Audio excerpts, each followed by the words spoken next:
Fisheries, Greater Atlantic Regional Fisheries Office in the Habitat and Ecosystem Services Division. And so I'm going to be giving you kind of our regulatory overview, kind of our process, and some insight on projects that overlap with SAV. And then at the end, both my colleagues, Jonathan and Dave, will chime in to discuss some insights working in the Chesapeake Bay area. All right, advance. There we go. So under NOAA Fisheries, we're the nation's federal trustee for the conservation and management of marine, estuarine, and anadromous fishery resources. So our job is to protect and restore habitats and maintain coastal ecosystems. Our primary consultation authorities include the Magnuson-Stevens Fishery Conservation and Management Act and the Fish and Wildlife Coordination Act. So Fish and Wildlife Coordination Act requires that all federal agencies consult with us when proposed actions might result in modifications to a natural stream or water body.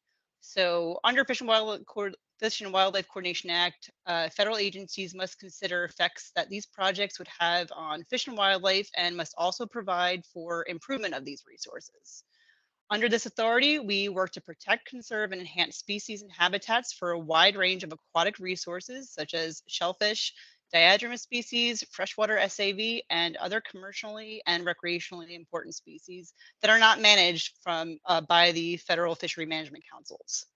There is some overlap with Magnuson-Stevens and Fish and Wildlife in that some of the Fish and Wildlife Coordination Act resources are components of essential fish habitat, such as prey and habitat.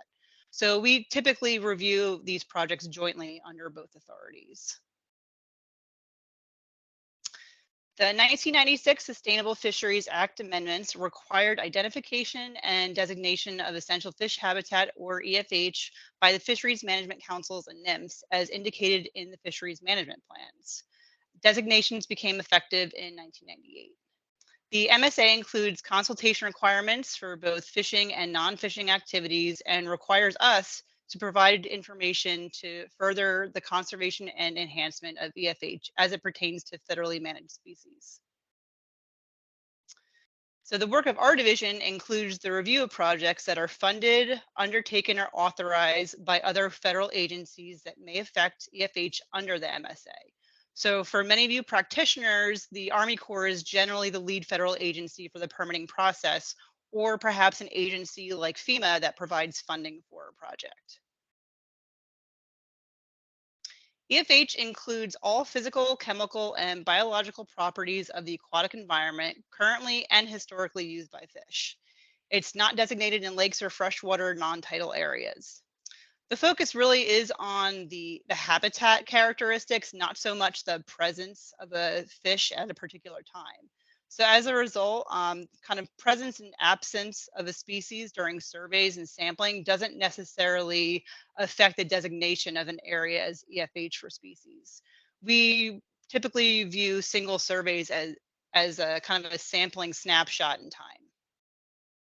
So for those of you that have participated in the consultation process, you'll note that our conservation recommendations tend to focus on sensitive or less mobile life stages, such as winter flounder, eggs and larvae, important life cycle actions or species that need to migrate past an activity, as well as important habitats such as wetland shellfish, and for our talk today, SAV. So the bar is really low for what we consider to be an adverse effect and includes all potential direct, indirect, and cumulative impacts. Due to the broad definition, almost all in-water work has an adverse effect to EFH. An adverse effect determination does not stop an action, and it may not even require an action to be modified. In fact, some adverse effects have no fix, and some are no more than minimal or temporary and minor. However, if an action can be modified to avoid or minimize an adverse effect, we are required to recommend it. Also of note, adverse effects can occur inside or outside designated EFH. We have generally not asked for EFH assessments for actions outside of mapped EFH, but we may issue EFH conservation recommendations in these areas if the action could adversely affect EFH downstream, such as impacts to prey or water quality. Habitat areas of particular concern, or HAPCs, are a subset of EFH. HAPCs are designated through action by the regional fishery management councils or by NOAA fisheries for highly migratory species. An HAPC designation does not convey additional restrictions or protections on an area. They simply focus on increased scrutiny, study, or mitigation planning compared to surrounding areas because they represent high priority areas for conservation management or research and are necessary for healthy and sustainable fisheries. One of our HAPCs, as you may know, includes SAV, which is designated for summer flounder. Summer flounder HAPC includes all native species of macroalgae, seagrasses, and freshwater and tidal macrophytes in any size bed. I'm sure most of you are familiar with the Clean Water Section 404B1 guidelines, as well as the 2008 mitigation rule, which outline the necessary information needed for projects that impact aquatic habitats such as SAV. In addition, NOAA's recently released mitigation policy outlines the additional principles that we use to guide decisions about the projects we review, fund, authorize, or undertake. Specifically, this policy provides a framework to achieve the purpose and objectives of our authorities and programs by avoiding, minimizing, and compensating for unavoidable impacts to species and habitats, allowing for flexibility driven by project and resource-specific goals, supports innovation and lessons learned from previous successes and failures, and fosters communication and cooperation amongst federal, state, and local agencies, tribal governments, project proponents, and other stakeholders. We also use this policy document from the Atlantic States Marine Fisheries Commission for guidance on design considerations for projects that overlap with SAV.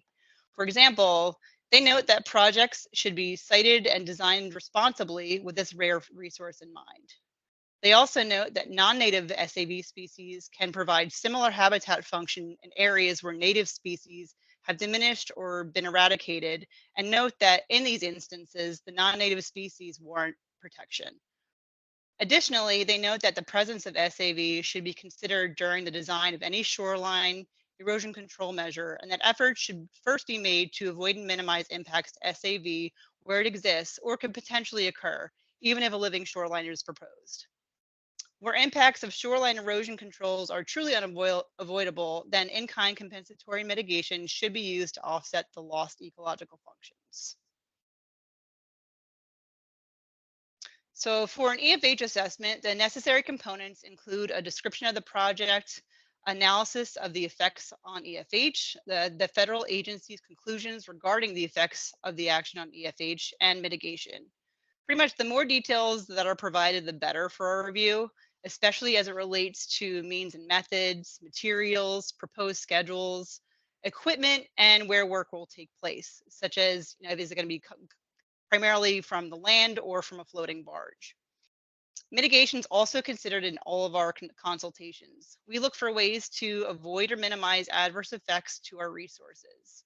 So relocating a project, redesigning, reducing the scope, and even changing the timing or including best management practices can all be considered mitigation or mitigating measures. Compensatory mitigation comes after it's been determined that the adverse impacts have been reduced to the maximum extent practicable.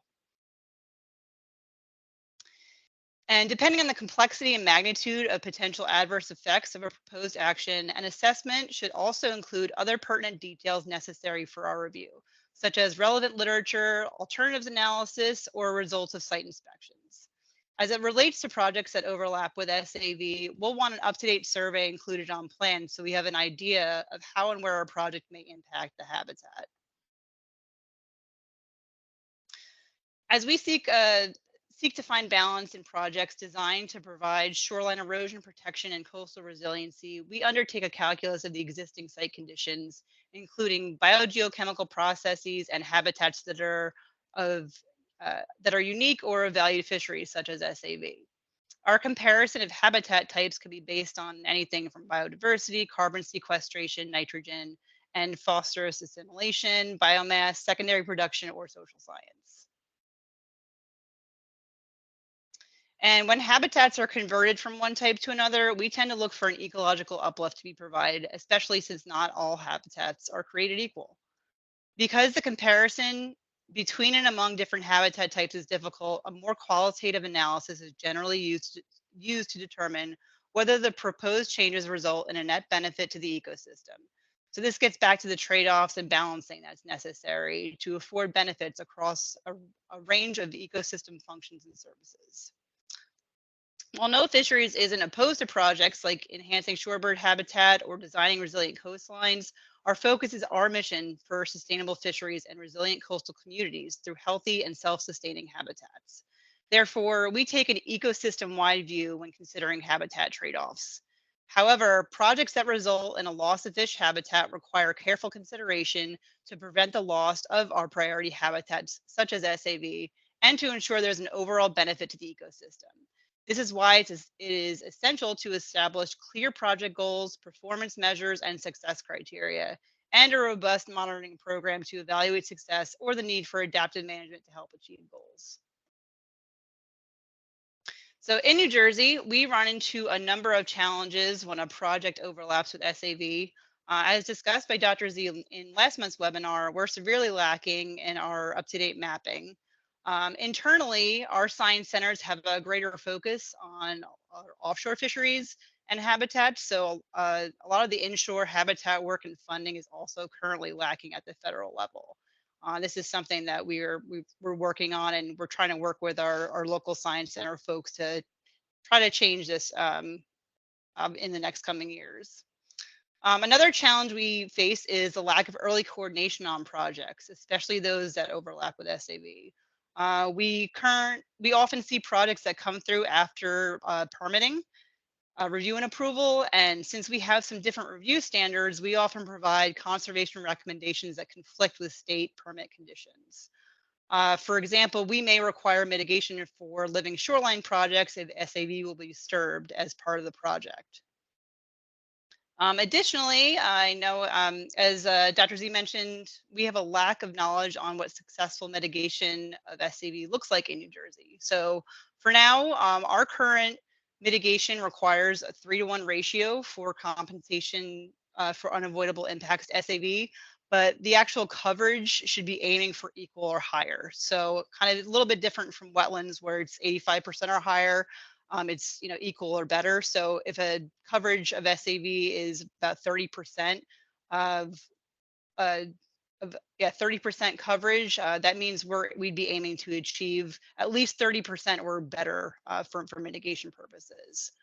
And we require the high ratio, mitigation ratio, due to the time lag in the loss of ecological services, as well as the high risk for potential failure. And we also recommend using a reference site during monitoring in case there's a system-wide failure. And I believe this next one here, Jonathan, is all you, and just let me know when you need me to click through. Thanks. Yeah, hi everyone. I'm Jonathan Watson. Can you hear me okay? Yeah. Cool.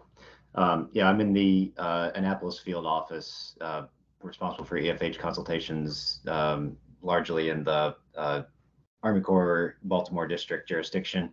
And I work closely with my colleague, Dave O'Brien, who I don't think he's been able to hop on yet. He had a meeting run over, but he's down in our Gloucester Point, Virginia field office. So, collectively between the two of us, we handle all EFH consultations in the Chesapeake Bay. And Jesse asked us to share some of our perspectives from the Chesapeake Bay, I guess, for comparison's sake. I think obviously our goals are the same, but we operate in slightly different environments given, the information that we have and some of the projects that we see. So the first major difference I kind of wanted to start out noting is, contrary to maybe the information environment you guys may be dealing with in New Jersey, in the Chesapeake Bay, we're fortunate enough to have the annual submerged aquatic vegetation survey from the Virginia Institute of Marine Sciences. They fly over the bay during the SAV growing season every year, generally. And they then go through and painstakingly delineate all the SAV beds, assign density values, and that survey has been going on. You can see there in the image that I included since 1971. So, you know, when we come in and look at a shoreline project, for example, we're able to really look at, because SAV is that priority habitat, we're able to really look at, you know, what's been going on at the shoreline. Is it there now? Has it been there historically? And it's a really great tool for us. Those, if you could click on, Jesse, to the animation. Those mapping resources really, they help to inform the SAV goals for each sub-estuary of the Chesapeake Bay, which are defined by the Environmental Protection Agency, Chesapeake Bay Program, Habitat Goal Implementation Team. Gosh, I could give you all the acronyms, but and those are, you know, composed of a series of SAV experts throughout the bay. They set goals for each of the these sub-estuaries based on, you know, historical coverage and the amount of shallow water habitat available. So we're able to look at, you know, what are the goals set for those watersheds? What's the condition now? And you know, make a case for, you know, avoidance minimization based on those goals in part. The other thing I wanted to note is, you know, because we have this annual data, you know, for the regulatory process, we use a 5-year composite to designate SAV habitat. So essentially, if an area has supported SAV in the last 5 years, we treat it as, you know, SAV habitat for all intents and purposes. And that knowledge really allows us to see where impacts are proposed and you know, kind of alert us to where we need to be working towards avoidance minimization and obviously mitigation and offsetting those impacts where appropriate. So if you could go to the next slide, Jesse. I spoke with Dave O'Brien down in Virginia before this meeting, and we agreed, you know, a lot of the things that we see, the challenges we have with SAV in the Bay are similar between Maryland and Virginia, you know, slightly different variations. So just wanted to note some of the things that we see on a day-to-day basis. We've had difficulty ensuring that impacts to SAV have been avoided and minimized to the maximum extent possible in Maryland. And there's impacts to SAV from many sources. There's, you know, we have an issue, I think it's especially pronounced in Maryland, where, you know, shoreline projects start at mean high water and go channelward. And that really shifts the burden of you know, shoreline erosion control onto the public resource and puts us in shallow water conflicts with SAV. You know, occasionally, you know, because SAV grows in these sort of quiescent waters, we get projects with some frequency that are, you know, for lack of a better term, like shoreline beautification projects. There's not a major erosion problem there, but people just don't like the way that their shoreline looks. And then you couple that with, you know, projects being constructed channelward to mean high, and you end up, you know, with SAV losses proposed in a lot of different places. There's also some other incentives for channelward encroachment. That, you know, the state wants living shorelines, for example, to be dominated by you know, vegetative components, and rightly so in some regards, but that they use a 2-to-1 stone or a planted area to stone ratio, and obviously people want the stone for stability, so we end up that ratio ends up kicking projects out further channelward. And then in some cases, municipalities are looking to meet their sediment reduction crediting requirements as set by the Chesapeake Bay program under the total maximum daily load program. And, you know, it can be difficult to, I think that can, in some cases, can provide another incentive for, you know, further channelward encroachment into SAV. Let's see, we also, you know, I'm sure you guys have all these things in New Jersey as well. You know, navigational dredging. Generally, we have difficulty getting compensatory mitigation required by state and federal agencies, but that may be changing. And they're also, you know, unlike New Jersey, I think, at least in Maryland, not so much in Virginia, but shading from superstructures like docks and piers. There's no special provisions in the state of Maryland to reduce the widths of docks and piers over SAV. Is something we've really tried to work on over the years. I think it's the only state on the East Coast that doesn't have some kind of special provision to avoid shading of SAV. So, we have some challenges with those impacts, and they show up, kind of with some unfortunate frequency. And then, once we get to unavoidable impacts, we obviously have difficulties on the habitat trade-off side. Just want to note, there's somewhat a lack of a refined perspective on habitat equivalencies. For example, the state will treat, at least in the state of Maryland, I can't speak for Virginia, but treats all tidal vegetated wetlands as interchangeable. So SAV and high marsh are equivalent in their mind, which, from a fish habitat standpoint, fish don't use high marsh. So that's a troubling perspective for us in a lot of cases. We also, in Maryland, this is not true in Virginia, but we don't have any tidal wetland compensation banks. So we're forced into permittee responsible mitigation, which can really be an issue, especially for submerged aquatic vegetation. Again, this is an issue that we're working on diligently to try to address. And yeah, I think on that note, in terms of compensatory mitigation, we're starting to develop like a site ratio criteria to define success, given some of the difficulties that can be encountered with SAV creation. And, a lot of times it's really dictated by, annual water quality.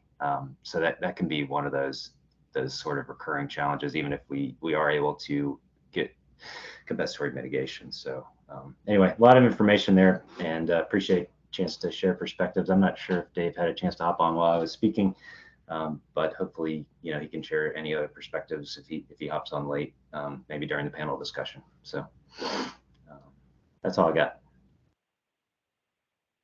Great, thanks. And that's pretty much the end of our presentation then. I think Danielle said we're going to hold questions till the end, but thank you very much, and I will stop sharing. Thanks, Jesse and Jonathan. That was very informative. I think you cleared up a lot of misconceptions and gave us a lot of food for thought for our panel discussion. We are going to save questions to the end of the presentation, so we've got two more. Next up, we have Lindsay Davis from New Jersey Department of Environmental Protection. So whenever you're ready, Lindsay, take it away. Hi, everyone. Lindsay Davis here. I am a project manager with the NJDEP's Division of Land Resource Protection. Let me just get my presentation up here on the screen. Can everyone see my presentation? Looks great. Okay, awesome. Oops.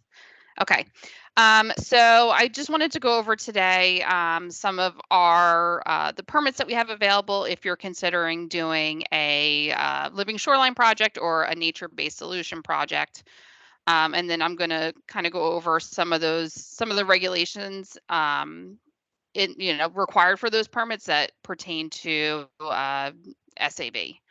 So the NJDEP's Division of Land Resource Protection regulates development, including living shorelines and other nature-based solutions, such as the beneficial reuse of dredge material within areas governed by the following regulations. So if you're working within the CAFRA area, within waterfront development jurisdiction, or within an area of MAP coastal wetlands, you're required to abide by the regulations in the coastal zone management rules. If you're working in any kind of flood hazard area or riparian zone, you're required to abide by the regulations in the Flood Hazard Area Control Act rules. And if you're working in areas of freshwater wetlands, associated transition areas, state open waters, or areas of unmapped coastal wetlands, you're required to abide by the regulations in the Freshwater Wetlands Protection Act rules. So the department has informally adopted the term nature-based solutions to include projects whose purpose is to reduce shoreline erosion, restore eroded wetlands, and create habitats that are rapidly diminishing in coastal areas through restoration and enhancement of vegetated shorelines, beaches, and coastal wetlands. In addition to living shorelines, nature-based solutions projects include thin layer placement and beneficial reuse of dredge material to enhance coastal wetlands along with the creation of dredged material islands, which have historically provided the first defense against coastal storms.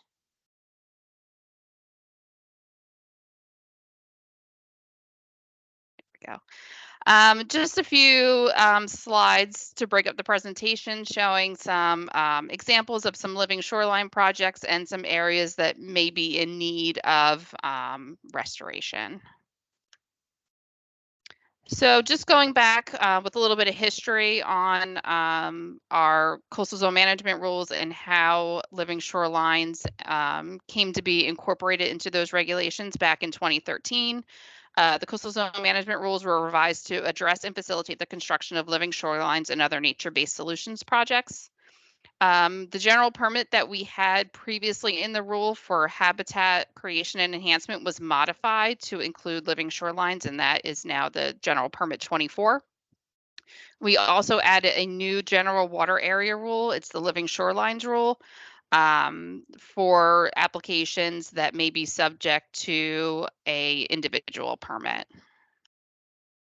So there are several options regarding state permitting that's available.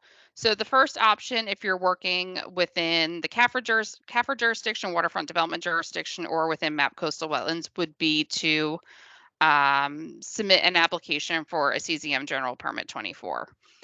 If you're looking, if a portion of that project involves work in state open waters, freshwater wetlands, unmapped coastal wetlands, or transition areas, you're required to submit an application for a freshwater wetlands general permit 16.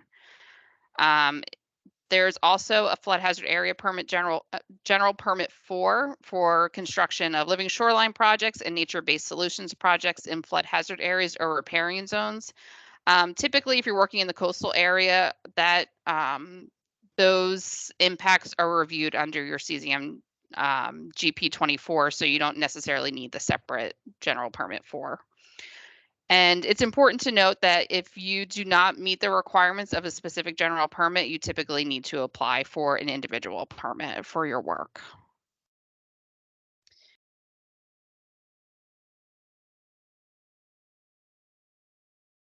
In the CZM General Permit 24 that pertain to disturbance to special areas, particularly in this case, we're talking about SAV.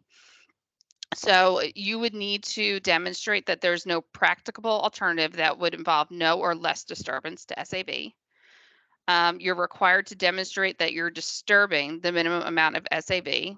And when I say SAV, I don't mean just existing plants, but that also includes areas that could potentially support plants in the future. So that are, areas that are suitable habitat for SAV.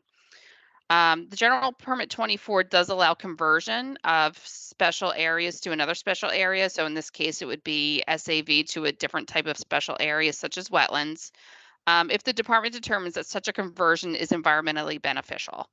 So we look, it's pretty open-ended, but we look at each project and each application on a case-by-case basis, in addition to reviewing the information that is available to the department and information that is included in the permit application. We also rely on our state resource agencies, such as our New Jersey Fish and Wildlife Service folks and our Marine Resources Administration during our review of the application. So that's important to note that, the division itself is not just reviewing the information that's submitted in the application. We're also looking towards the experts in our resource agencies to provide some guidance on, that conversion of habitat. So the GP24 does allow a reduction in the size of a special area in order to allow for an increase in another special area, but it needs to be demonstrated that the activity causing the reduction is significantly environmentally beneficial to outweigh the negative environmental effects of the reduction. So some things to consider, as I mentioned before, we review each application and the project proposal on a case-by-case basis. It's important to note that when you submit your application, as many details as you can provide in your application is really ideal. We want to know exactly how the project, what the issue is, how the project came to fruition, and any information about how you're avoiding impacts to SAV, how you're minimizing impacts to SAV, and if you intend to mitigate for those impacts. So the first step would be to avoid, then to minimize, then to mitigate. Our GP24 right now does not have a requirement for mitigation. I anticipate that changing in the near future. But if it's something that's already proposed as part of your project, it's important to include that so we can take that into consideration when we're reviewing your application. Regarding SAV, your application should contain information about any available SAV mapping, any information about characterization of the project area, if there's existing plants in the project area, if the habitat is suitable for SAV, and any steps taken to avoid impacts to any existing habitat, followed by any steps taken to minimize. If your project includes any type of mitigation measures, after you've gone through the steps to avoid and then minimize, we would want details of that as well. Just some things to consider when you submit your application in order to kind of streamline the process. Make sure you submit an administratively and technically complete application. As I mentioned before, we would want to see the project development details. We kind of want the soup to nuts version, you know, how the project came to fruition, how the design came about, any studies, any surveys that were done regarding special areas such as SAV. If you did an SAV survey, we would want information on that. Make sure you do your due diligence in your pre-construction monitoring instead of adaptive management. So we're really looking for a full understanding of the system and the site-specific conditions, as opposed to maybe not having that information upfront and attempting to adaptively manage later on. There are obviously times where you do need to adaptively manage or your project. So if that is an issue after you receive your permit and are in the phase of construction, it's always good to reach out to the permitting folks to see if you either need a modification or if it's something that can be done as an administrative modification. Any kind of post-construction monitoring details are also beneficial for us to have. Our GP24 right now doesn't require any type of post-construction monitoring, but it's definitely something we're interested in knowing if there are plans to do that.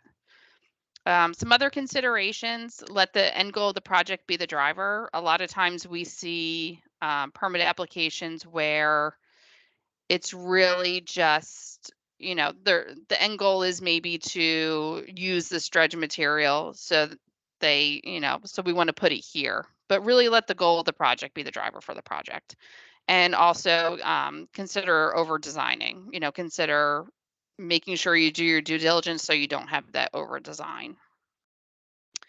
I just wanted to put up some contact information for some of the staff in our office. Katie Todoroff, who is on the call today, she's one of our dredging specialists. So if you're planning on doing some type of thin layering project or beneficial reuse of dredge material project, it's good to reach out to her initially to get any kind of feedback on any kind of sampling that needs to be done, or any information about, you know, if you need to modify your acceptable use determination or anything like that. Myself and Kara Turner are typically the folks in my office who review the GP24 applications, so feel free to reach out to us. All of our information, including our application materials, our rules, can be found on the division's webpage. And just another thing to note that it's always good, and I know Jessie mentioned this in her presentation about the pre-coordination before submitting your application. The Army Corps does a monthly joint permit processing meeting where the federal agencies and the state agencies are all together in one space, and we can kind of talk about a project proposal. So I would suggest also maybe considering reaching out to the Army Corps to get on that agenda to talk about your project before submitting your application. So that's all I have. Thank you all for joining today. Lindsay, that was a fantastic overview. Thank you so much. Again, we're going to wait to hold questions till the end of Kira's presentation. and then we'll have our panel discussion. But if Kira is online, I think she said she's going to keep her camera off for bandwidth reasons, but Kira is also from NJDEP. I'll let her introduce herself, but she can take it away. Go ahead, Kira. Sounds good. Thank you. I'm going to try to cue this up, and then I might switch the camera off for the duration of the presentation and then come on back on as we're getting ready to do Q&A at the end. So let's see. Oh, hold on a second. There we go.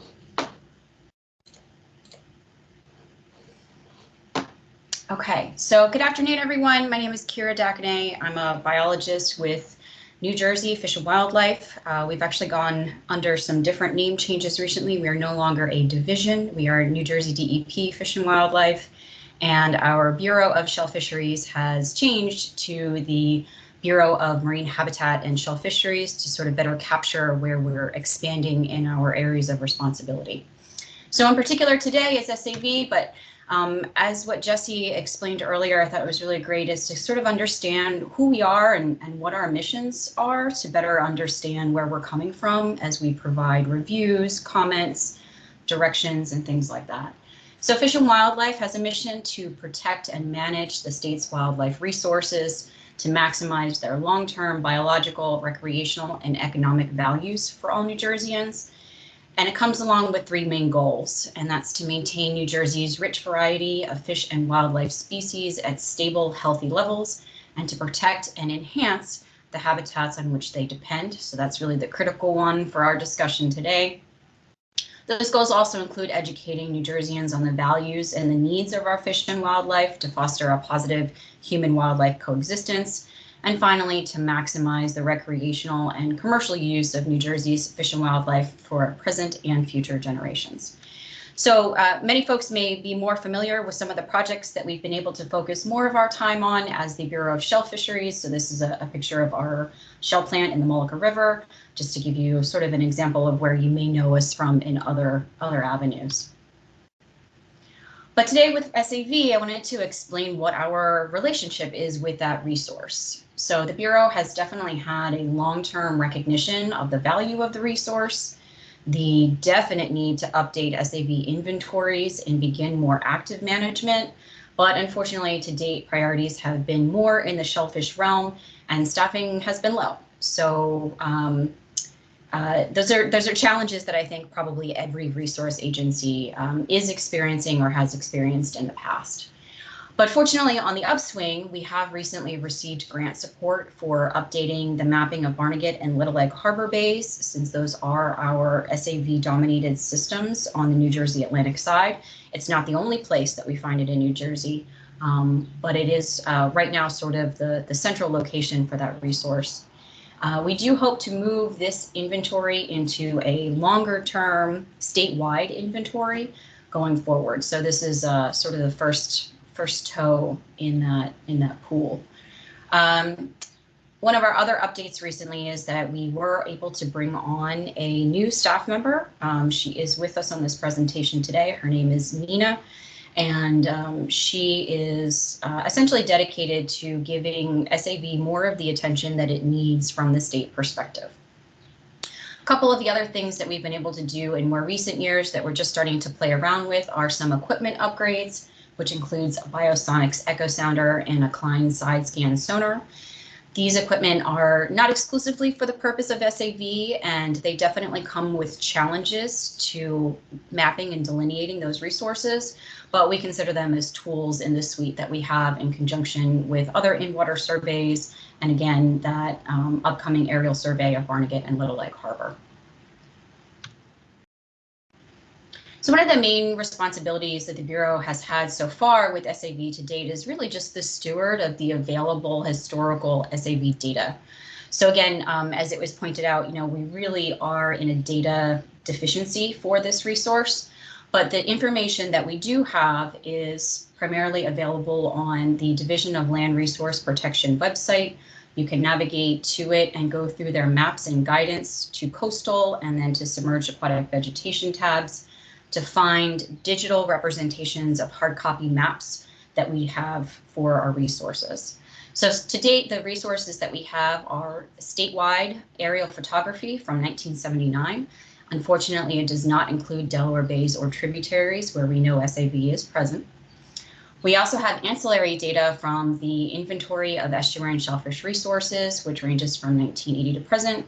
This inventory is also commonly called the hard clam stock assessment. And the SAV data that we collect during that assessment is rudimentary at best. It's generally presence absence. It is a species designation, and sometimes there is qualitative evaluation of density in terms of, sparse to very dense, but it is not in any way a truly quantitative evaluation of the resource.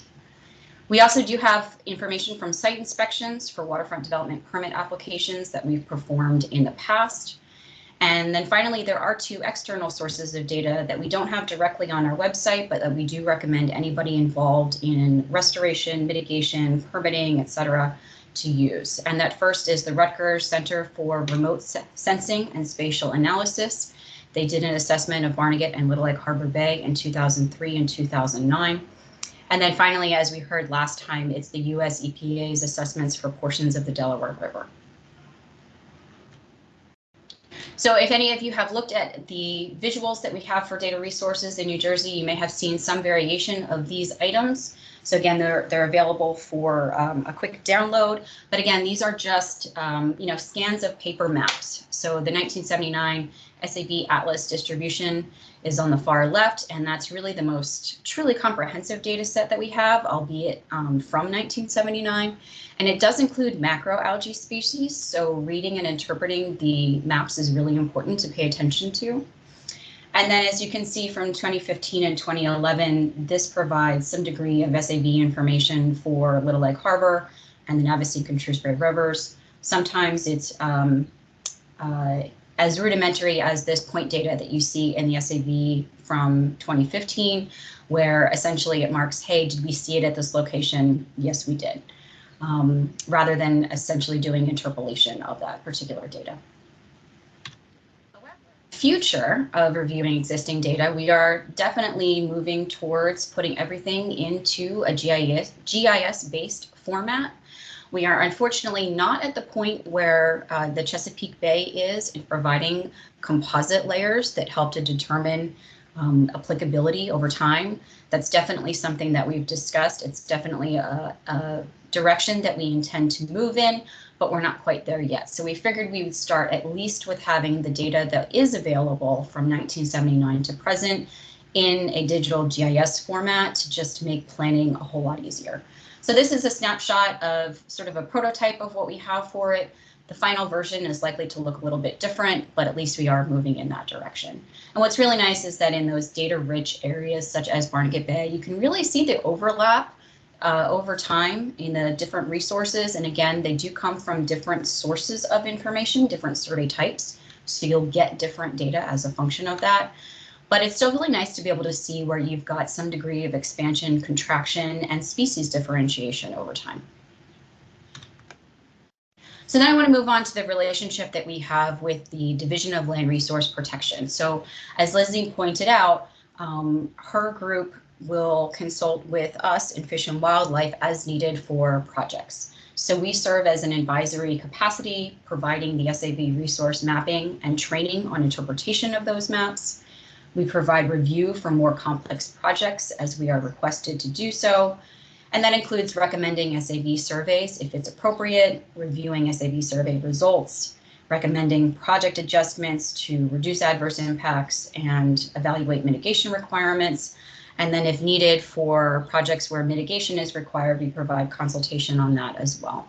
So I think it's also really important to remember that there are activities and projects that may require mitigation when there's SAV impacts, and there are ones that don't. So for example, that GP24 for living shorelines activities currently doesn't require mitigation when SAV is disturbed.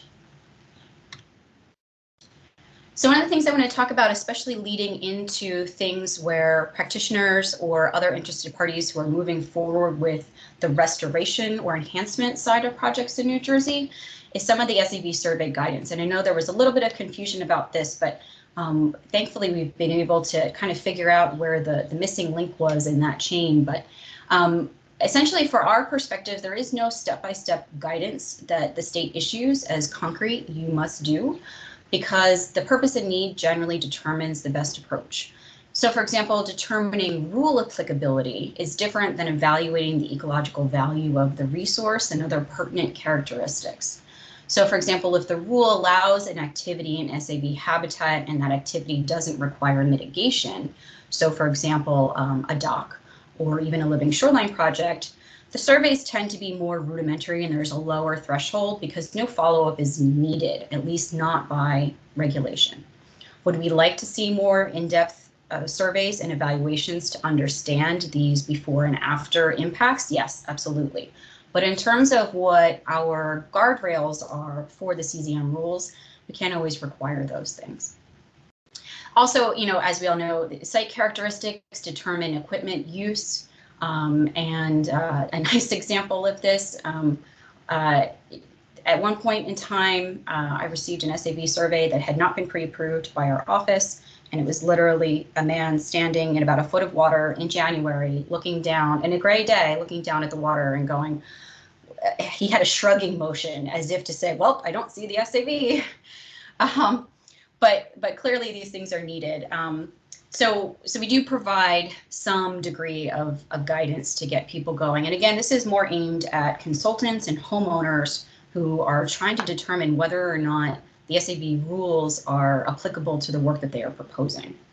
So we provide this information to land use and to the public to really guide them towards using best judgment in designing a survey, considering those on-site characteristics and adjusting that sampling regime and equipment based upon those characteristics. So we ask for all of that information to be documented. It could be that depths meant that you had to do an in-water survey or that a drop camera would work, depending upon those characteristics and situations.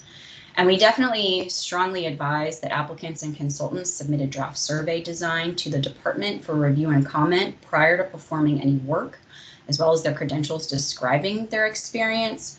And we recommend general scientific method principles, collection of documented data, use of systematic and comprehensive sampling designs, and being generally replicable. Could we go out and repeat the survey if we need to? How do we make it so that we could do a before and after, et cetera, et cetera. One of the things that we've turned to more recently to really provide even a few more guardrails and guidance on this for folks is referring to a joint federal agency SAV guidance for New England. We realized that in the Mid-Atlantic there are adjustments that can be made, but we felt like this was a really nice starting point since we at the state simply haven't had an opportunity to compose something that is this specific to New Jersey. It's in the works. That would be really great.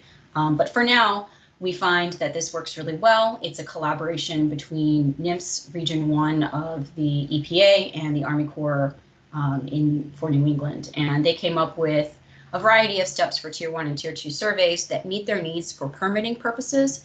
And again, I definitely want to stress that a lot of our focus is on understanding the resource for permitting purposes and impacts, as opposed to some of the broader understandings of the resource for ecological purposes, which we certainly would love to have as well. So one of the things that I know has been spoken of before, and just to add on to that pile, is that we typically have all the same concerns with resource and habitat conversion as other agencies. So we are concerned for the smothering of existing eelgrass beds and suitable habitat. This could be from direct placement of structures or fill. Sediment transport is one as well, especially if there's no containment offered in a particular area. And then the possibility of changes in water quality and circulation regimes. And it really comes down to understanding who the winners and losers are going to be in this habitat conversion. And it seems like a lot of the time, wetlands and islands tend to win.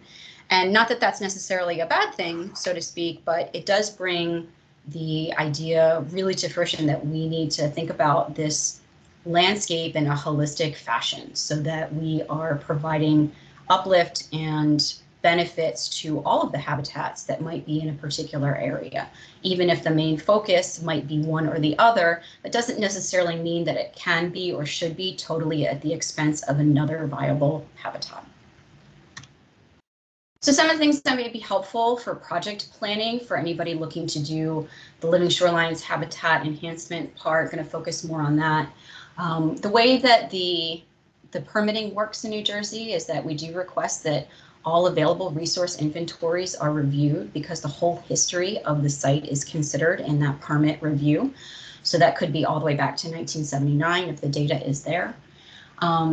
And really we ask to do that to reduce conflicts with SAV as much as possible, especially in areas with a rich history of colonization. So we realize that in data poor areas, it's a little bit tricky, and those are areas where we probably tend to be a little bit more flexible in doing surveys and trying to improve habitat. And in areas where we have data rich and a rich history of colonization, where year after year, even if there is time in between those surveys, we're still documenting SAV, we're going to really try to push for a reevaluation of the need for that particular project in that particular location if it is going to adversely impact SAV. If an area is data poor and you're interested in doing a living shoreline or other enhancement project, please give us a call. We may have unpublished data or personal knowledge of the area that can help inform that process and reduce any potential conflicts that would arise later in the permitting process, or worse, after funding has been received. And then as necessary, we may recommend a cursory site inspection, or, if depending upon what your resources and availability are, you're welcome to follow those Tier 1 guidelines and provide some information to us and see if we need to advance to additional information, or if that information is sufficient, again, depending upon the permit that is being sought, the type of work, and the end goals of the project. We do request that the plan and the project avoid SAV beds present. Reducing coverage of suitable habitat is also a problem. So sometimes, even if there's not an SAV bed actively there, or at least in that footprint, we try to stay away from that as well. But at the same time, we're okay with playing a little bit of Tetris. Maybe we can adjust this particular structure to avoid the densest SAV bed on this particular site and put it somewhere else so that it still meets ultimate design needs. And just to remember, building with nature is a phrase that's often thrown around, and that can include SAV. For sediment, if it is proposed, we do request that appropriate containment measures be considered. Again, those are things that we can have on a case-by-case basis for discussion. And I'll sort of circle back to that in terms of research needs that we see going forward. So again, instead of just planning through here in terms of project planning, if you are looking at a site, please review the whole history of the site to the best of your ability. Give us a call if you're finding that area to be data poor. And this is something that we really hit on, and Z was outstanding in hitting on this before, is that understanding the causes of SAV contraction or absence from an area of historical distribution is really important. Especially if there are mitigation requirements that are associated with permits, and then even for do good field projects. We want to enhance a resource, we want to restore a resource, that sounds great, but there's a reason why it's not there, and we need to figure out what that is before we invest time and resources in potentially bringing back something that just isn't meant to be there anymore. And again, also user conflict resolution. So our waterways are very busy. And I think they're probably busier than even I fully appreciate at times. So, and those businesses that user conflict is seasonal. So you can have a lot of use in the summer and not a lot in the winter, or vice versa, depending upon what that use is. Duck hunters are out in the winter, they're not out in the summer, but it could overlap or not with those other uses. The other thing that I'd like to introduce to a conversation that I know I think I've touched on in the past, perhaps more in the shellfish realm, but I'd also like to bring it into this one, is differences in terminology. We tend to think of restoration as bringing back or returning to former conditions. In other words, areas where SAV existed previously but is absent at the current time. And we contrast this with enhancement, which is more of an increase or an improvement in existing conditions. So that would be an example where we have SAV beds present, but they need help. They're struggling. They're fragmented. They are contracting over time, and we have evidence of that. They are thinning over time, et cetera, et cetera. And to sort of differentiate from mitigation versus more active restoration opportunities is the way the mitigation rules are stated is that credit is not given for mitigation when work is in interpatch areas or increasing existing coverage within areas that are less than a square meter of overlap. So you can sort of work in larger areas, but not necessarily just like filling divots or holes. And that's for the mitigation component, again, when there's like permanent unavoidable impacts. But in my mind, when it comes to more of an enhancement or restoration project associated with living shorelines or perhaps a blue carbon grant or something like that, where the objective is a little bit different, in my mind, trying to work within those areas seems viable. And I'd be happy to hear some of the feedback and thoughts from Z and other SAV experts about whether or not that would truly be beneficial to doing that type of work. One of the other things just to keep in mind is that if you are going to do work, we do require a scientific collecting permit. You can find them online. They're super easy to fill out and send up into us. So if you're going to do transplanting, seed gathering, et cetera, we do request that a scientific collecting permit be submitted to our office. And then finally, research that we'd love to see. So one of the things that we've all been talking about is, okay, so, like, where do we go from here? What are our data needs? What is it that research agencies and fish and wildlife agencies are looking to see? We would love to see more truly in-depth science studies. A BACI or a BAG, evaluation of sediment transport, especially for those projects involving beneficial reuse of materials. Is the sediment going where you think it is?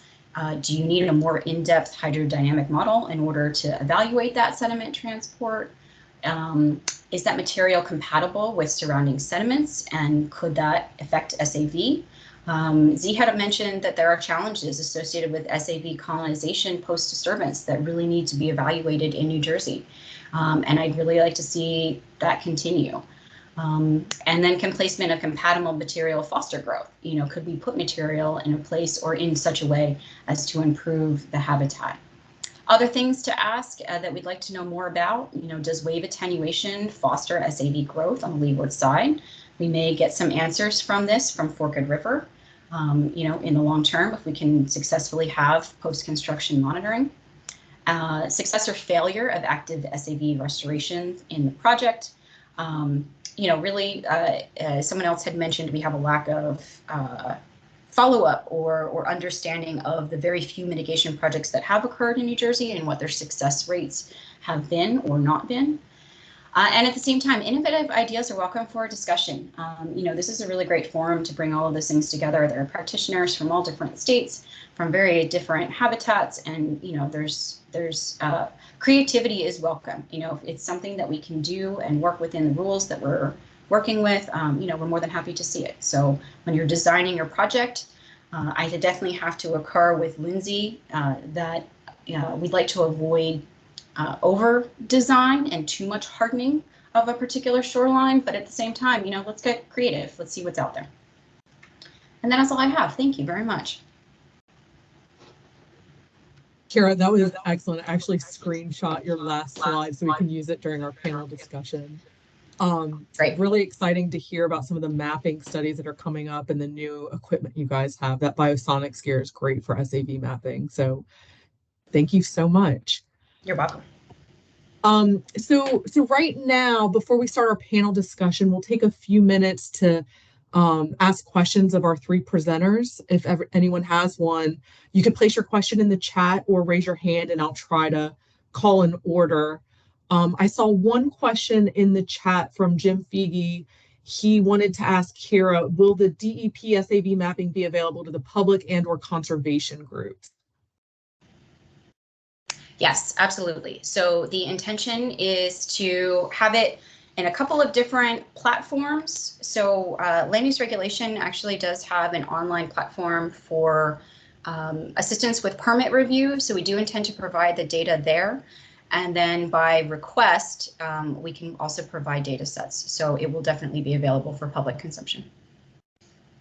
Perfect. And- Thank you, Kira. And just to note also that we don't have the GIS layers available just yet, as Kira mentioned, but they're the hard copies of the maps are scanned and available on the division's website, so you can view them now. Thank you, Lindsay. That's great to know. Maybe I will compile all these resources you all have shared into one document and put it in the team site for everyone to access. And I might be tapping you for that later. Andrew, you have your hand up. Yeah, thanks. This question is for Jesse and Dave and the Chesapeake Bay team as well, I guess. It's about habitat conversions. So there was a mention in the presentation that high marsh getting converted, converting low marsh into high marsh is a loss for fisheries, et cetera. Is there wiggle room in your rules that allow you to look at things on a more ecosystem wide view? So I'm thinking about, like, for instance, in the inland bays, there's really no hard bottom. So the conversion of soft bottom to hard bottom might change some fishery utilization, but ultimately it's a drop in the bucket of soft bottom and a huge increase in hard bottom amounts, if that makes sense. I don't know if anyone wants to take it in particular, but no, we definitely look for, kind of looking at the ecosystem wide approach for products when we're reviewing them. So, I mean, it's tough when products come in and it's just focusing on a single habitat. But if you're looking at the big picture and how the different habitats are going to be kind of working together, that's something that we're willing to work on if there is going to be some sort of habitat conversion. I don't know if Dave or Jonathan want to chime in for anything that you guys have seen in particular related to that. Feel free. No, I mean, other than just reinforcing what you've said, Jesse, I mean, it definitely kind of is a case-by-case basis. I know that's not all that helpful, but, we do look at what habitats are being affected, what's the value of those in regards to our trust resources, and then what is being proposed, or, what's the created or habitat that's going to replace it. Yeah, I guess I'll just add, it kind of depends on the context of the project. Some land stewards like Fish and Wildlife Service are larger, people that have large portfolios, I guess. We can kind of look at that landscape scale, but when we're talking to individual landowners about, relatively small projects, we need to have a discussion about avoidance minimization for SAV, because that once that area is filled, to create a living shoreline, for example, it's not our anticipation that we're going to that fisheries function is going to return. So we, at least not in the near term, or even in the next couple of decades. So we need to have those it depends on the scope of the discussion, I guess. And I guess I had said that in thinking more about that kind of individual landowner type project, and how we evaluate those trade-offs within those contexts. Great, thanks everybody. Something Jesse and I have talked about is, if you're going to laterally shift the shoreline to a level it historically was, wouldn't it make sense to laterally shift the intertidal habitats as well? So you're not replacing SAV, but you're just shifting its original placement if depths and habitat suitability work out for an area. Something that, if it were to be designed, we would need to wrap some data around and answer some questions. Jim, you have your hand up. Thanks, Danielle. Jim Figge with Ducks Unlimited, working with many different organizations throughout New Jersey to do all kinds of wetland and SAV habitat work. And this presentation really sparked some interest for me, because it's definitely an area where we've been lacking in terms of our discussion on how we want to move the needle on that. And to that point, I wanted to maybe even make an introduction or something to at least Kira, because I see your shirt on. I am working with several of your colleagues in the Wildlife Management Division, Nate Figley, Tyler McKinney, and Jason Heron. We had helped restore management capabilities at Tuckahoe Wildlife Management Area practically back, going 8-9 years ago now. The southern is about 1,000 acres of coastal impoundments.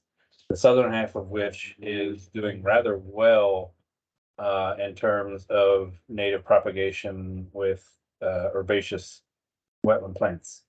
The northern half is one that's been pretty troublesome, and one that we had actually talked with a few folks on this call, and Dr. Z and others, early on about how we might be able to use the northern impoundments to maybe propagate SAV within about a 500 acres that would be somewhat protected cell for SAV. So I think initially they were just looking at it as habitat, and this is something that many counterparts of state agencies, federal and stuff, has been doing a lot in the South Atlantic to a great success with woodland grass, but not anything that's really been tried up in this neck of the woods or even further north.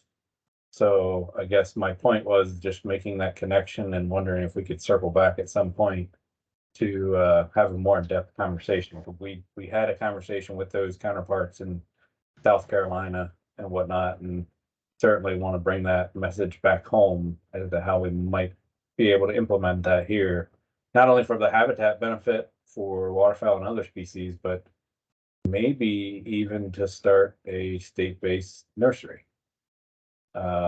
Could be a possibility. So anyway, just throwing that out there. I know Danielle, she can give you my contact information, or I can give it to you in the chat, or you know the other three that I'm working with. So regardless, just wanted to throw that out there. Thank you. Thanks, Jim. I'm hearing maybe a work group brewing from all of this. Maybe, we could mimic what's being done in the Chesapeake Bay. We'll have Becky, who's from Chesapeake Bay work group, speak to us in a second, but that's kind of what I'm hearing here, Jim. Do we have any more questions about our three speakers' presentations today?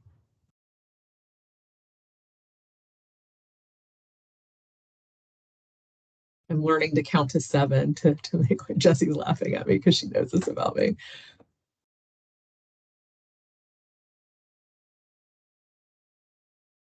Okay. Then we will move on to our panel discussion. We will have our speakers that we just had, Jesse, Lindsay, and Kira. But could the other panel members turn on their cameras? And we'll have them introduce themselves. So we'll start with our speakers from the last webinar, Dr. Lacey, who we've been calling Z for anyone new. Z, would you like to introduce yourself, please? Sure, thank you. And actually, to tie into your last comment about a work group, my colleagues down in Maryland and North Carolina recently formed the East Coast SAV Collaborative. And so the goal of that is to really bring together experts in SAV research management and start to tackle some of the questions that we all have and kind of form that collaborative network. So, and that's kind of how I end up dragging Becky in because that's with Brooke Landery from Maryland and Dr. Jesse Jarvis from University of North Carolina, Wilmington. So I think there's so much momentum growing around SAV in particular. So I'm a marine botanist here at Stockton University, which is Galloway, New Jersey, near Atlantic City, New Jersey. And my research efforts are firmly rooted, pun intended, in seagrass, in that that's what my dissertation research was all about and what I've been studying here for the past 10 years. So if you're interested in joining the East Coast SAV Collaborative, again, it's kind of getting together the excerpts, then, go ahead and shoot me an email. Great. Andrew, could you introduce yourself?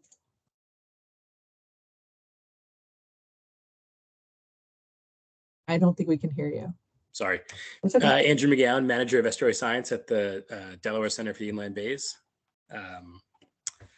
New to the SAV field, I guess, within the last couple of years. I've done a drone mapping project, and we're just sort of getting into suitability mapping and small scale restoration now.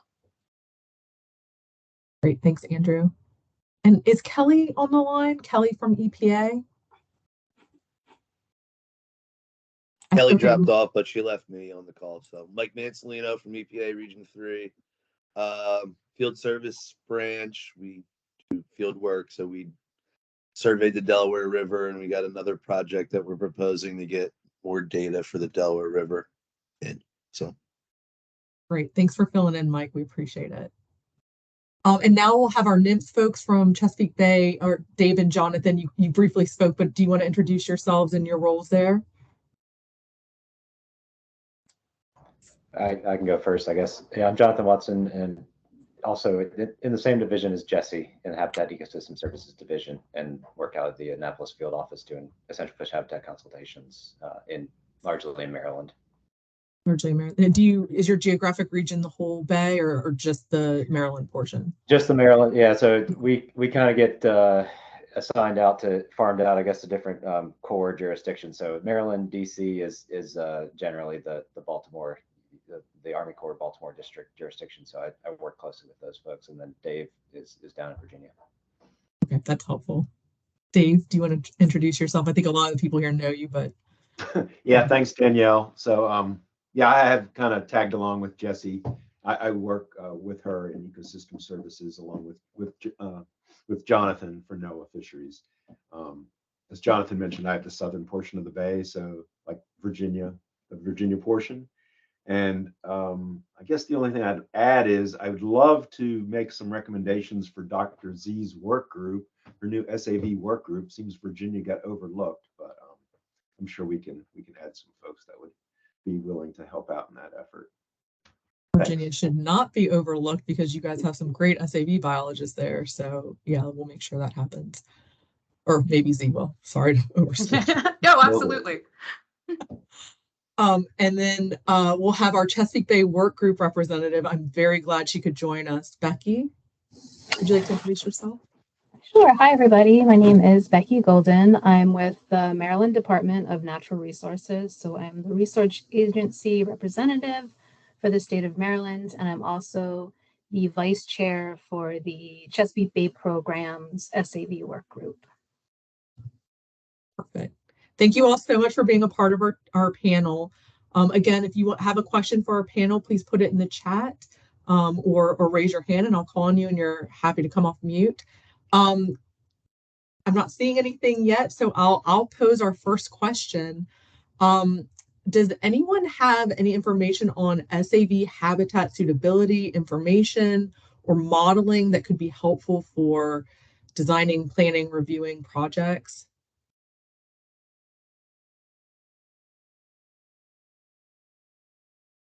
Depth requirements, turbidity ranges, anything like that? Any literature anyone's aware of? Yeah, so we do. The SAV work group has a number of technical syntheses that have looked at this. It's mainly water clarity, as well as some nutrients, nitrogen and phosphorus, TSS. I must say that these assessments and thresholds that were created are very outdated. They were done, probably 20 years ago, if not more.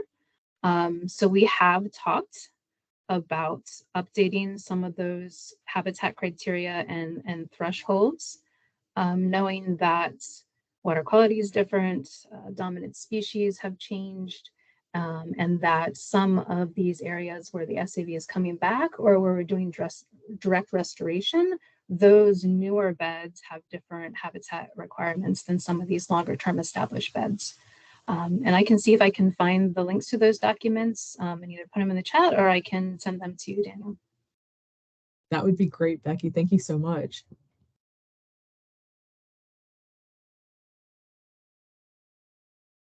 Well, and Danielle, you sent out the link for the Chesapeake Bay program. I always call them the gold standard because they have so many resources that we're getting towards in New Jersey, and I'm excited because I see the documents that are listed there, and it's exactly what you're asking for. Great. We can put those into the Teams files for our reference too. Yeah, so like largely, we just essentially like our group relies on literature values. We don't necessarily have something that's like specific to different estuaries within New Jersey. So we've just relied.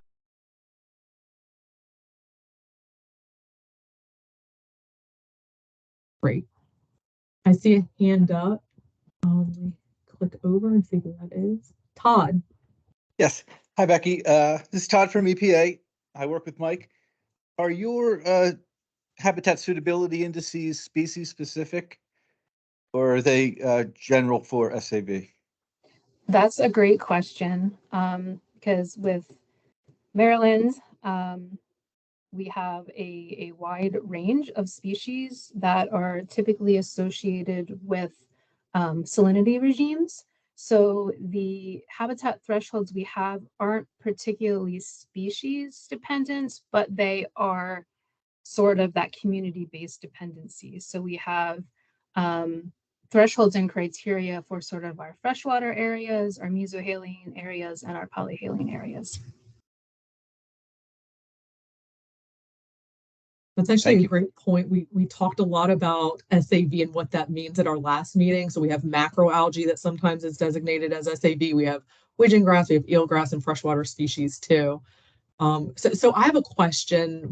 When we saw these past three presentations, SAV was kind of a broad term. What does SAV mean to NIMS and the state? I'm just curious, like how you guys define SAV for policy.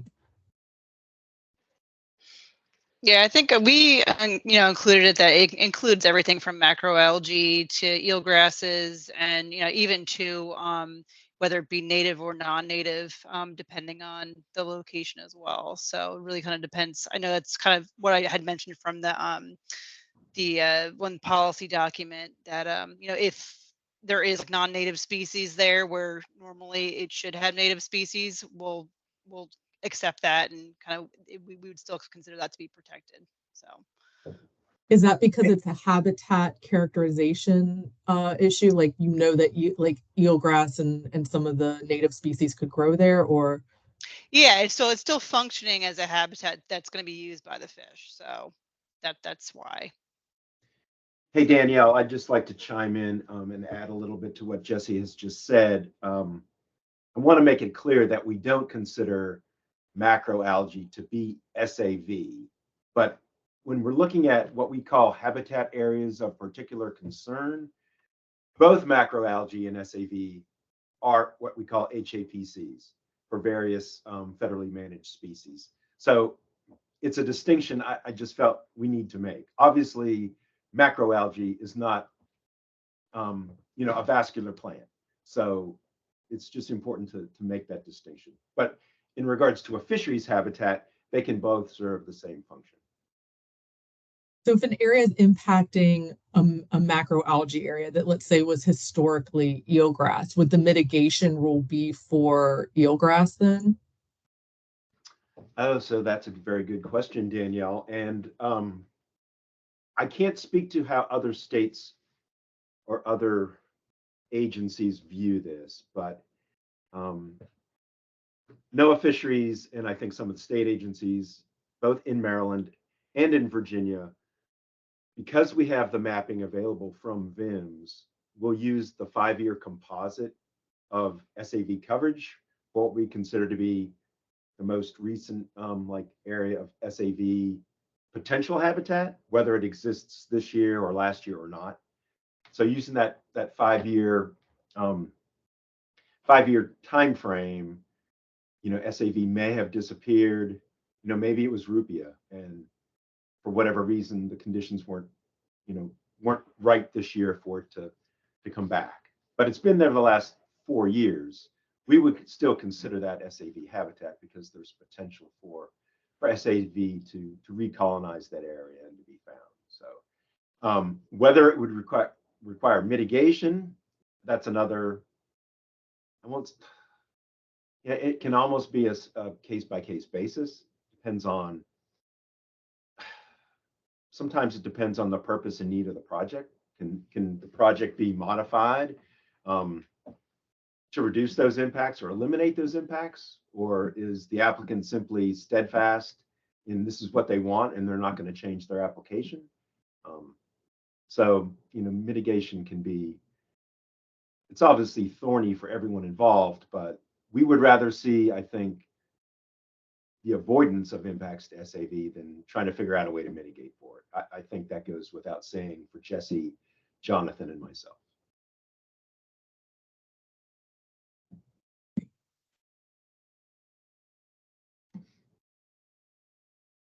I'll pose a question to the panel. I'm really surprised that the audience is very quiet. I know that SAV is a big issue that a lot of people on the call are interested in, but I'll ask the whole panel, what do you see as our biggest hurdle to restoring SAV, and what's its biggest threat in our region or your region?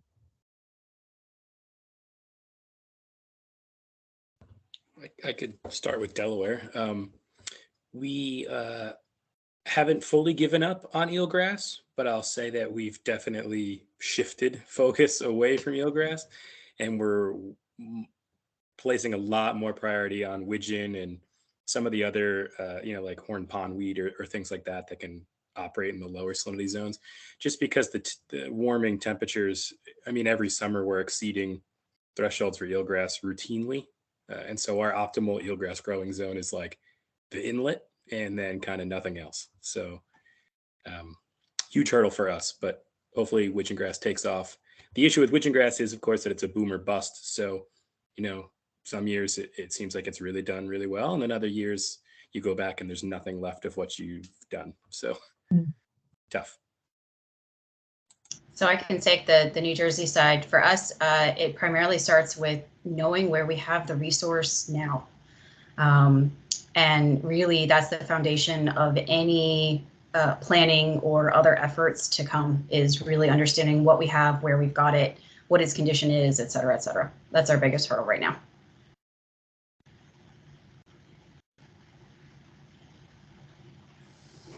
For Maryland, I'd agree with Andrew that we're looking sort of, we had done a lot of eelgrass work probably the past 20 or so years ago. And unfortunately, where eelgrass has grown in Maryland, we're dealing with the same increased temperatures, poorer water clarity. So we've shifted our direct restoration efforts to some of those mesohaline species, including ripia. We're doing a lot more of this mixed species restoration, sort of the hedge those bets. So it's not an all or nothing, just dealing with widgeon grass. We're also putting in some of the horn pondweed, some redhead grass, and some sago pondweeds as well, because we know that they have different germination triggers. So we're sort of covering all of our bases that way.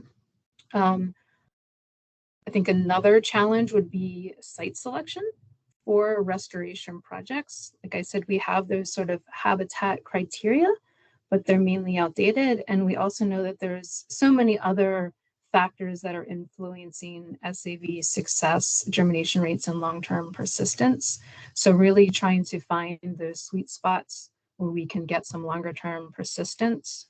And then as well as dealing with impacts from climate change and making sure that we're sort of looking to potential future issues, whether that could be, again, we're going to see increased temperatures in some areas, sea level rise. So should we be restoring in front of areas we think that they're going to put living shorelines in, or where there may be some impacts from future shoreline projects and so forth?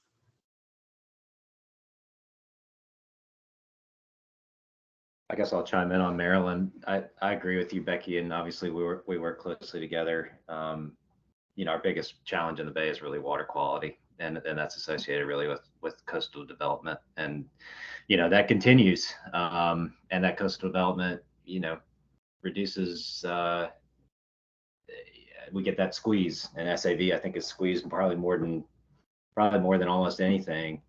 So we have tons of boat traffic, tons of runoff, tons of all these challenges, and it is a multifaceted problem, and there are a lot of smart people working on it in the Bay, and we are still not hitting our targets after 20, 30 years of effort. So it's a challenge. It's a huge and daunting task, and it's going to take a lot of collaboration. So.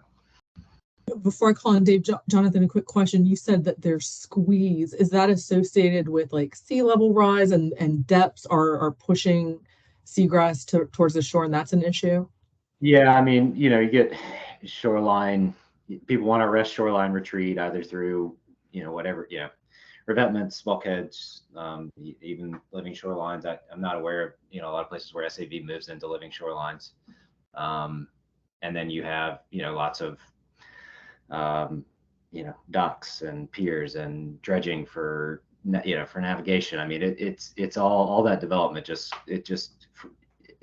from every angle, and then you got sea level rise. I mean, that suitable habitat area is under a lot of different threats. So I don't know. I mean, it depends on the context, I guess, of the landscape. But yeah, does that answer your question? Yes. Yeah, definitely. Big topic. Dave. Yeah, thanks, Becky. First, let me apologize for leaving the presentation to Jonathan and Jesse alone. I'm sure they did a wonderful job.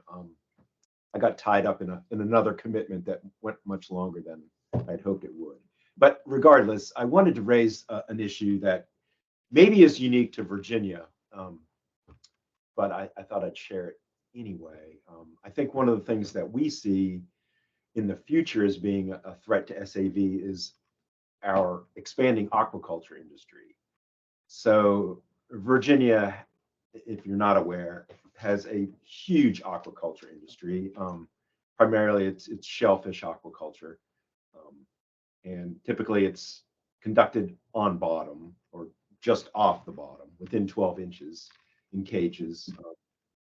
And the aquaculture growers, the folks, they're running out of good hard bottom areas that aren't covered with SAV. Now, I agree with what was said earlier about by Andrew and some other folks about increased water temperatures being a threat to Zostra. We certainly are experiencing that in the southern portion of the Chesapeake. In fact, there's efforts underway to kind of look at, well, are we able to work with Rupia the way we used to work with Zostra as far as seeding efforts and things like that? But that's probably a whole other discussion we could have, another session of folks that are involved in looking at, are there niches that could be filled with either Rupia or Haladuli, as those species, their ranges may expand northward. But getting back to aquaculture, I see that as a real upcoming issue here in Virginia, especially over on the Eastern Shore, where SAV is prolific, predominantly on the seaside bays, and that's where a good portion of the aquaculture industry in Virginia is focused. So just something that I wanted to raise awareness of. Thanks. That's a good point. Dee? So I think to build off of Kira's comment, we don't have the maps. And so I look at what's available in the Chesapeake, and you've got that historic data. And so we don't really have the equivalent here, but these projects are still happening, right? So there's still these living shorelines or these cable lines that are going across. And as a researcher, I struggle because how do I develop a sound scientific study that will get the data out that we need to inform future decisions when I don't even have the backstory? And I've built models to try and determine this might be an area suitable for restoration. But when you're lacking so many of the key components or enough water quality stations to show that we've increased the water quality enough to risk doing some restoration experimentation. But even before then, where are the seed coming from for this, and who's harvesting it, and how is it being done sustainably? We don't have any of those models already in place. So as the science part of things, I've been really focused on how to get as much science out of the existing framework that's there, knowing full well that, people are applying for a permit, not because they're doing a scientific study, it's because they need to get a survey done to get a permit. And then on the backside, how are we getting enough data out of that survey to inform future decisions? So it's kind of like, I get that having a permit requirement doesn't need to be at my level of sciencey geeking out about it. But then to come on the other side of project, if it does fail or you get a loss of seagrass, I can't then come back and help you figure out why. So from my side, that's where I struggle with how can I help get some data back into future decisions and the adaptive management. And then the time frame, because sometimes, I want to wait 4 years before you do anything else so I can see what that recovery is. But that's very frequently not the timeline that adaptive management works. They want to know, okay, in 2 years, what else are we going to go back out and do? those are my struggles on the science part of things. Kira, and panel, you don't have to raise your hand. You can speak freely. I thought you would be bum rushed with questions, which is why I asked the audience to raise their hand. But yes, go please. No, all right. No, so what Dee points out is actually a really great example of where we would encourage any of our, active practitioners that are seeking living shorelines permits applications to try to incorporate this as much as possible into their projects, even if it isn't a permitting requirement. We realize that there are some aspects that we simply can't require by law, so to speak. But being in the atmosphere that we're in, if there's an opportunity to bring this into the fold, we really appreciate that goodwill intention and that contribution to the science as it continues to grow. Because as you pointed out, we're really in the, just trying to work with what we've got. And since we can't force some of those surveys, again, if there's opportunities for incorporating that monitoring funding component or doing that information, please incorporate it to the best of your ability. It's welcome for sure. So that brings up a good point. So CHARRM is a collective group of restoration practitioners, academic researchers, and then you regulatory and policy folks. What are some of the ID gaps that you as SAV managers have that the rest of us can help fill?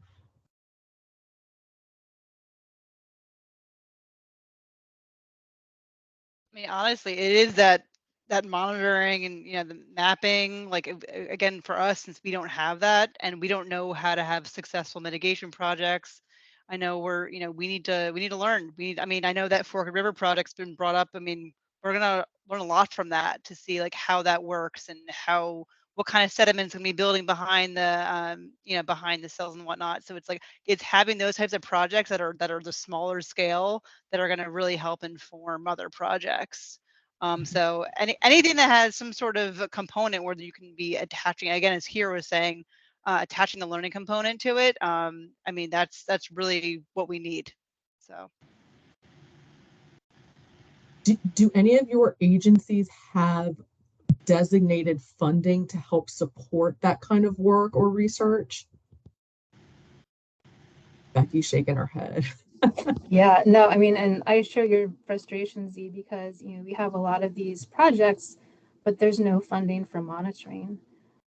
So I've seen, I would say recently, there's been more of an acceptance to incorporate monitoring with some of these larger scale projects. For example, there's this Mid-Bay Island restoration project in Maryland, Chesapeake Bay, where their islands have been eroding. They're restoring these islands. Some of these islands have eroded, and that area has now become SAV. So in order to restore the island, there's going to be SAV impacts. However, there are monitoring components that they are incorporating into, I'd say, during and post-construction, where they're, and I should say this is for the Corps, the Army Corps project, but working with a whole bunch of other federal and state agencies, they're looking at changes in water quality and velocity behind that island to make sure that those habitat conditions for SAV are preserved. And there are also some funding available for some longer term habitat monitoring, not just for the aquatic habitats, but for some others such as like shorebirds and that sort of thing. For those smaller individual projects, again, it comes back to timeline again too, and just finding out about when these projects are going to happen. And permitting is always changing, and not sure when things are going to happen. But we do try as much as possible to work with our Living Shoreline unit to get out there and collect some pre and post data as much as we can, whether it's SAV or water quality. And again, there's no funding for that, but we try as much as we can with the staff and capacity we have to get at least some of that data to inform future projects. But it is hard and it is frustrating because there is at least not a regular funding stream that's available for that. Who funds the aerial mapping from VIMS? So that is, I would say, a hodgepodge. It is mainly funded by the EPA. There is money coming from several state agencies in Virginia, several state agencies through Maryland. I'm trying to think off the top of my head. And in their past, there have been other agencies that have supported that cause, but the bulk of the money comes from the EPA.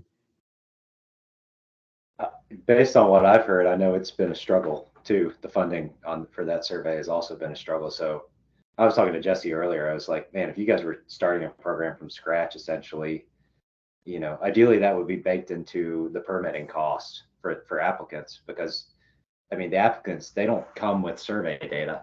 They rely so heavily on those data, and we need them to inform our review of the project. So it would be akin essentially to someone paying for a wetland delineation to do an upland project. It's the same concept, but that's not the paradigm that was developed in the Bay. And we're very fortunate to have the data, but I think that hodgepodge, I think, has had difficulties at times, and maybe Dave can speak to that. But just wanted to point that out for y'all's benefit up in New Jersey.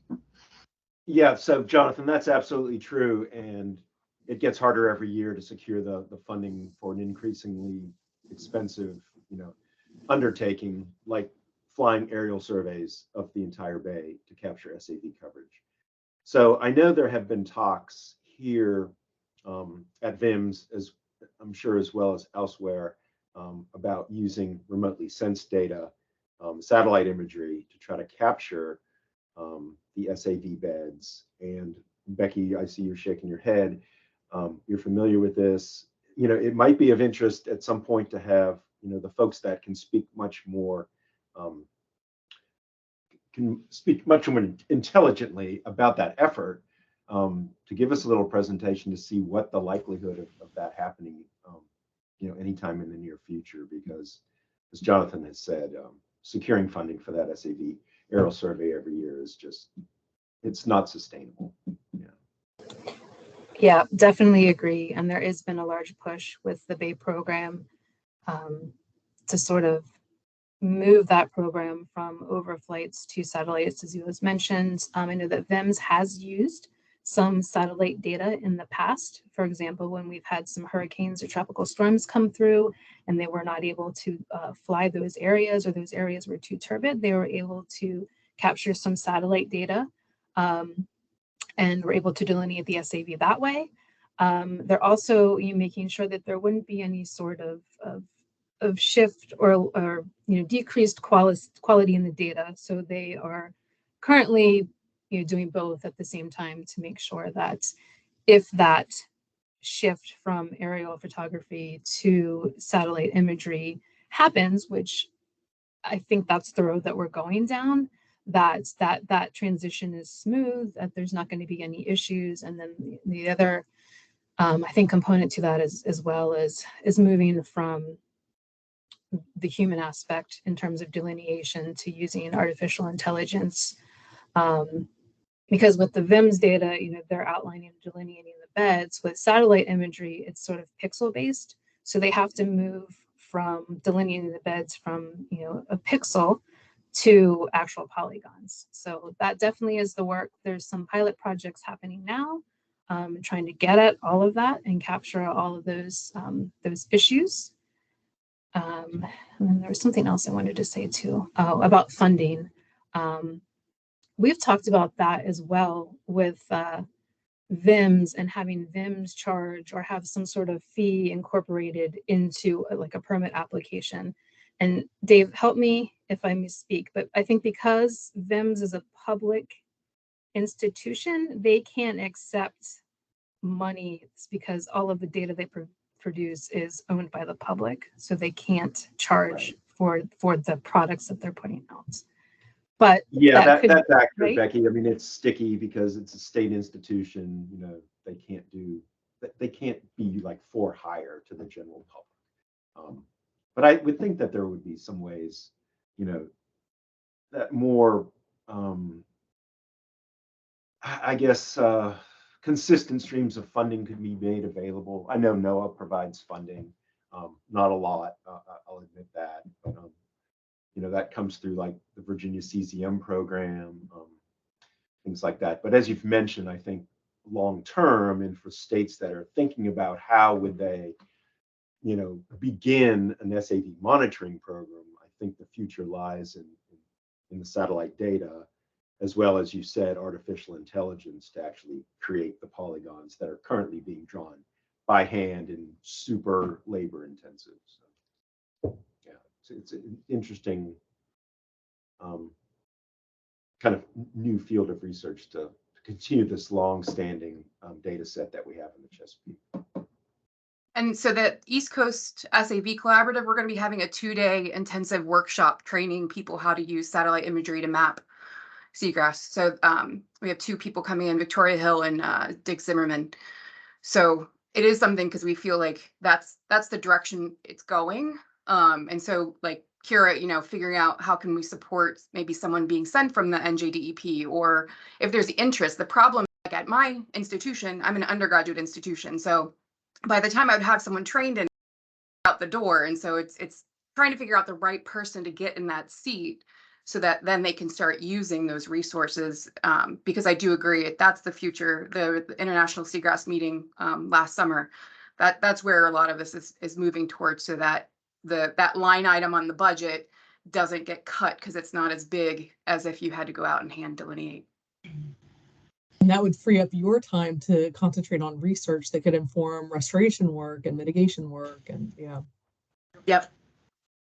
So one of the things that we've toyed around with asking, and whether or not it's the right, there's the answer, is still to be seen, but, the use of drones or planes that are already doing aerial flights for other purposes, so, marine water monitoring is doing flights regularly in summer months to, keep the beaches open or closed as appropriate. So we've been toying around with, okay, so how can we capitalize on information that's already being collected for another reason that is more likely to maintain funding, like water quality for beach closures and things like that. So, those conversations are still very much in their infancy for New Jersey. But if anybody has experience elsewhere, either with a certain type of lens that they could affix for a drone or something else, some of those details and specifics would be very welcome information for sure.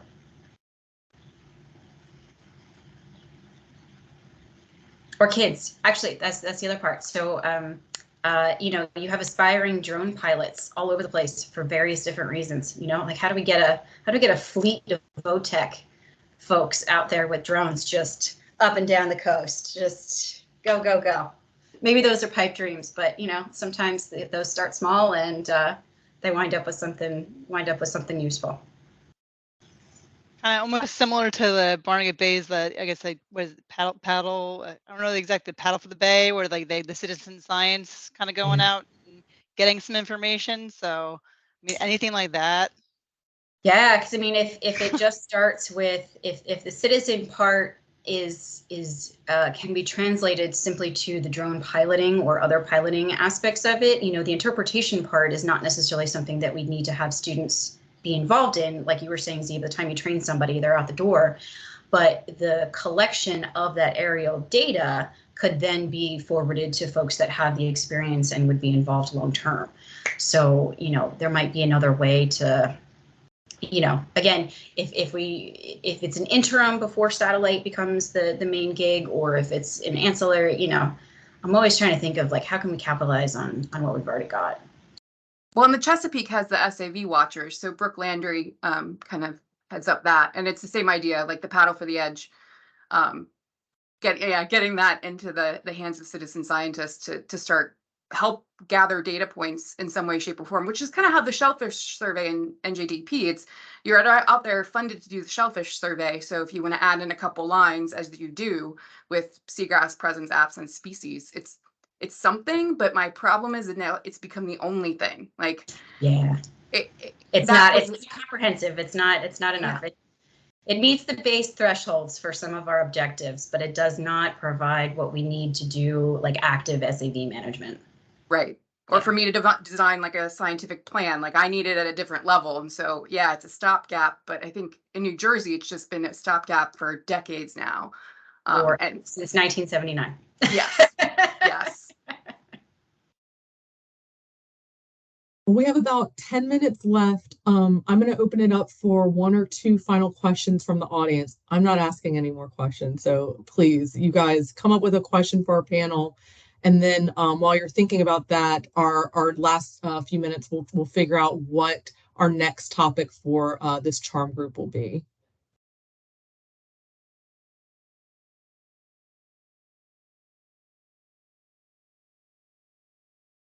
Got a quiet bunch today. Usually you guys are not quiet, so this is interesting. Maybe they're just throwing so much information.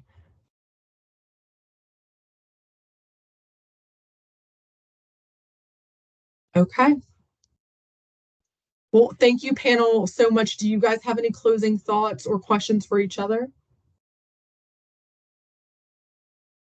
I would say if anyone has any questions, obviously, reach out. I mean, I can definitely see maybe having something again in the future if there's any other like topic discussions that come up, any more information from maybe, after that workshop goes on with the satellite. I mean, honestly, any sort of collaboration in the future, I mean, obviously we're open to it, and this is a really great forum for it.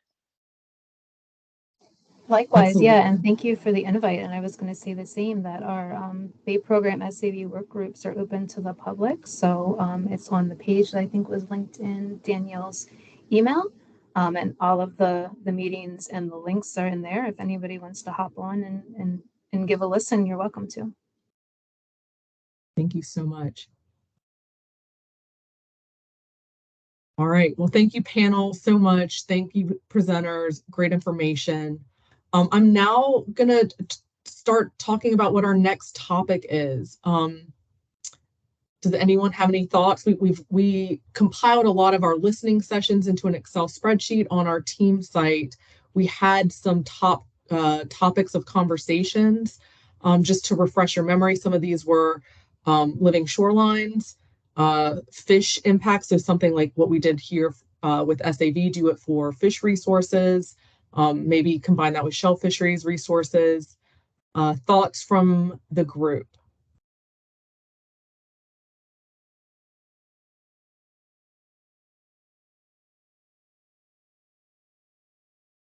Jesse, this is weird. Okay, I'm going to open up our spreadsheet and put it up here, and yeah, just get some feedback from you guys. So just give me 1 second. Jesse, do you want to take over while I look for this? Sure. I mean, it's funny. When I was chatting with Dave and Jonathan earlier, we were saying how this group kind of started as talking about a couple projects to kind of get some input, and it's just obviously grown from here. So even if there's any projects that any of the practitioners are working on that you'd like to maybe even just discuss and get some information from other practitioners, some input from us, even if it's like an early on thing, like you're thinking of something or something you'd like to do. I mean, I think this is a really good forum for it as well. I know it's not the super formal like joint permitting within between the state and the state and the Corps has, but again, since there are so many different folks that are on this group that are doing these different types of projects, it would be good to bounce ideas off, even just projects that you've done, maybe what's worked, what hasn't, lessons learned, any of that type of information I think is really good to be sharing here. So I mean, it shouldn't, don't feel like there's nothing to contribute. I feel like everyone has something they can kind of bring to the table here. That actually was a top topic. Here, I'll share my screen from our listening session. So here we had restoration. Can everyone see this? It's small, but we can. Okay. Yeah, we can see it. We got it, Daniel. Here we had restoration practitioners presenting novel tactics information. So maybe having some case studies from the restoration practitioner community and getting feedback from researchers and regulatory agencies. That could be a topic. Navigating trade-offs, that was something maybe, okay. I think restoration practitioners presenting novel tactics seems like a great next topic. because maybe that could identify some of the other outstanding topics like living shorelines, fish, habitats, and navigating trade-offs. But maybe this is our next one. Yeah, I think that'd be great, honestly, because I mean, that'll kind of maybe open the door too on, what's missing, what we'd like to see. And even just like on our part too, like when we're reviewing these types of projects, what exactly kind of we're looking for from our end.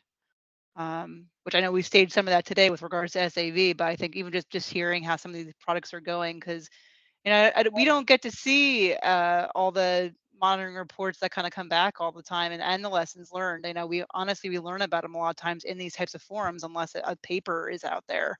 So yeah, I would say this would be a really good topic. Maybe we do a living shoreline case study, a beneficial use case study, and then maybe a project that's in the planning stages to incorporate some novel tactics. Yeah.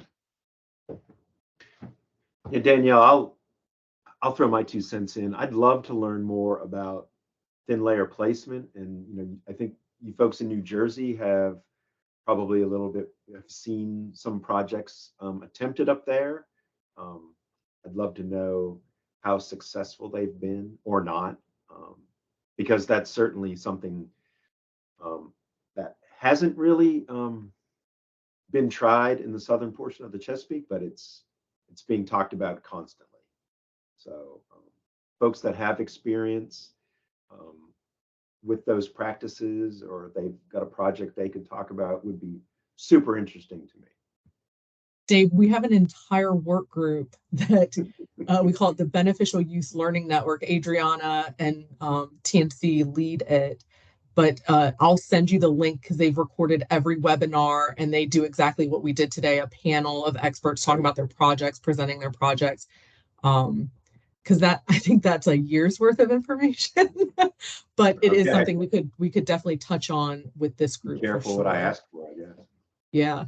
Thanks, I will send Dan. you that information though, for sure. That'd be great. Thank you. All right. Well, I think we know what our next topic is. We'll have a restoration practitioners webinar. I think I know who to tap to help organize that and maybe speak. We've got 3 minutes left. Does anyone want to come off mute and provide any information or feedback on our next topic?